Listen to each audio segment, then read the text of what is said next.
AMC Mayor Deepak Mazumdar, AMC Commissioner Dr. Shailesh Kumar Yadav and State BJP President Rajiv Bhattacharjee on Tuesday visited the areas of Agartala where pump machine and many places are filled with water.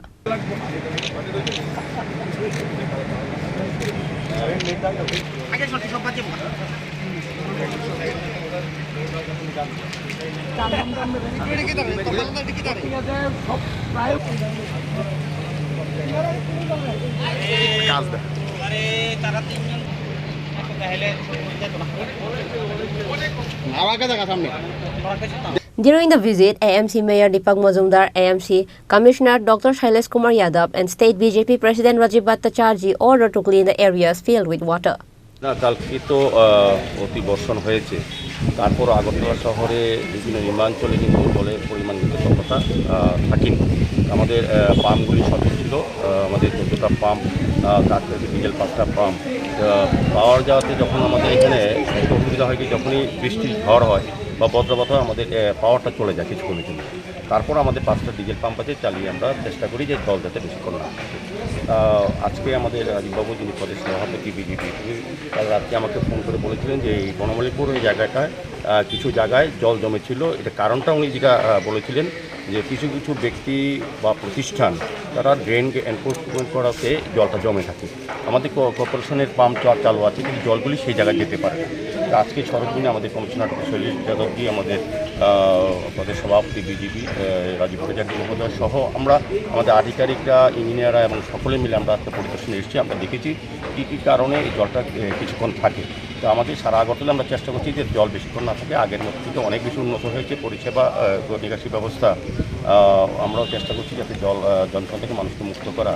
এবং বনমালীপুর একটা দৃষ্টান্ত আমি বলবো, অল্প বৃষ্টিতে আগে 3-4 দিন প্রতিটি বাড়িতে জল থাকতো, এখন অতি বর্ষণও কিন্তু 1 ঘন্টার বেশি জল থাকে না। তাও থাকে এটা পাবলিকের জন্য, কিন্তু আমাদের পৌর নিগম বা সরকারের কোনো রকম ত্রুটি নেই। সেক্ষেত্রে পাবলিকরা সচেতন না আমি বলবো, বা ইচ্ছাকৃতভাবে কোনো জায়গাতে তারা ড্রেনের ওপরে আবর্জনা ফেলে রাখেন। কারণ আমরা রাতে রাজীববাবুর সামনে যখন ভিজিট করছি কমিশনার সাহেব সহ, আমরা লক্ষ্য করেছি বিভিন্ন ব্যক্তিরা তাদের ড্রেন দখল করে তারা তাদের সিঁড়ি বাড়ির অ্যাপ্রোচ সব রেডি করে ফেলেছে। সেক্ষেত্রে আজকে থেকে আমাদের অভিযান চলবে এই এলাকা সহ সারা আগরতলা যেখানে যারা দখল করে এই ধরনের বাধাপ্রাপ্ত করছেন সেখানে আমরা সরিয়ে দেবো। কমিশনার সাহেবও নিজে উদ্যোগ গ্রহণ করেছেন। আমার আবেদন থাকবে আগরতলা শহরবাসী এবং এই বিশেষ করে বনমালীপুর এবং এই দিঘির পাড়ে যারা আছেন তারা যাতে একটু সোচ্চার হন, যারা এই ধরনের কাজ করে পাবলিকলি কিছুটা আমাদের সহযোগিতা করতে হবে। আমরা সঠিকভাবে সরকার এবং আমাদের পৌর নিগম আমরা এটা ওখানে মাননীয় মেয়র স্যার বলেছেন। আপনারা জানেন এটা সাইক্লোন রিমাল এসেছিল এখানে, আজকেও আছে। গত 24 ঘন্টা আগরতলায় অতি ভারী বৃষ্টি, এক্সট্রিমলি হেভি রেন 226 মিলিমিটার হয়েছে। অ্যান্ড কালকেও ওর আগেও যে 24 ঘন্টা ছিল সবচেয়ে থেকে বেশি বৃষ্টি এটা আগরতলায় হয়েছিল সমস্ত জেলার মধ্যে।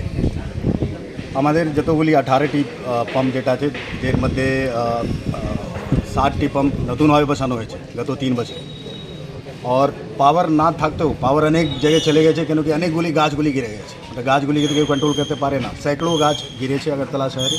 অনেক জায়গায় পাওয়ার নেই, কিন্তু তখনও হাই পাওয়ার ডিজেল পাম্প যেটা আছে Banamalipur, east PS, Dhanraj Chaumoni, Orient Chaumoni, paradise Chaumoni, এই সমস্ত জায়গায় আমরা দুটা স্ট্যান্ড বাই ডিজেল পাম্প রাখেছি, ওটাও সমস্ত পাম্প করেছি। কিন্তু যেটা চিন্তার বিষয় এটা হচ্ছে, যেটা মাননীয় মেয়র সাহেব বলেছেন, অনেক জায়গায় ইভেন যেটা আপনার মেন আখাউড়া খাল হচ্ছে ওখানেও, যেখানে নতুন বিল্ডিং লোক কনস্ট্রাক্ট করে ওনাদের একটা জিম্মেদারিভাবে করতে হবে। ওরা কী করে কি ওরা কনস্ট্রাকশন মেটেরিয়াল, ডিমোলিশন মেটেরিয়াল সব ড্রেনে ফেলে দেয়। ইভেন যেটা বড়ো আখাউড়া খাল যদি বন্ধ হয়ে যায় আগরতলা 10 মিনিট বাড়ির মধ্যে এটা ভরে যাবে, কোনোভাবে খালি হবে। ওখানেও ফেলেছে, ওখানে 3-4 দিন আগে আমরা আগে করেছি। মিউনিসিপ্যালিটির তরফ থেকে এখন একটা বিশেষ অভিযান চলছে।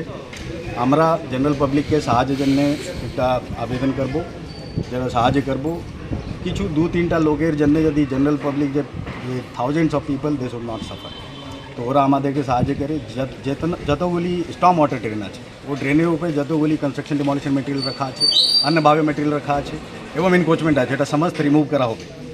7 দিন অভিযান চলবে, অলরেডি কাল থেকে চালু হয়েছে। তো ওটার ওর ভাগেই আজকে এখানে ভিজিট ছিল এই এলাকার সমস্ত বিশিষ্ট নাগরিক সঙ্গে। ওরা সাহায্য আমরা পাচ্ছি। আমরা আশা করি যে বাকি শহরে লোক আমাদেরকে সাহায্য করবে, একা মিউনিসিপ্যাল কর্পোরেশন এটা করতে পারে না। আমরা যতগুলি ফোর্স আছে আমরা সমস্ত ইউজ করছি। যতগুলো আমাদের স্টাফ আছে কিন্তু লোকের সাহায্য লাগে। স্যার কিছু কিছু জায়গায় দেখা যাচ্ছে যে নদীর বাঁধের সাথে দোকানপাট তৈরি করা আছে, সেই দোকানপাটের জন্য নদীটার ভাঙনটা অব্যাহত চলছে। এখনও দেখা যাচ্ছে ইন্দ্রনগর একটা নদীর সাথে যে বাঁধ আছে সেই বাঁধটা ভেঙে যাচ্ছে। তো সেই বিষয়ে কী বলবেন, সেই দোকানপাটের ব্যবস্থা কী? ইন্দ্রনগর মানে আপনি কাটাখাল বলছেন না? না না, ইন্দ্রনগর কপরখোলা। হ্যাঁ ওটাই তো, কাটাখালি। এটা আমি বলবো দেখেন, আগে হাবড়া নদীর অবস্থাও এরকমই ছিল। প্রত্যেক জায়গায় এনক্রোচমেন্ট, যতগুলি বাড়ি ঘর তৈরি করতো কনস্ট্রাকশন ডিমলিশন ওয়েস্ট পাইলিং সমাজ হাবড়া নদীতে। এখন হাবড়া নদীতে একটা কাজ চলছে, মোটামুটি 70-80% কাজ কমপ্লিট হয়েছে। কাটাখালের জন্যেও আমরা 3টা প্রজেক্ট ধরেছি।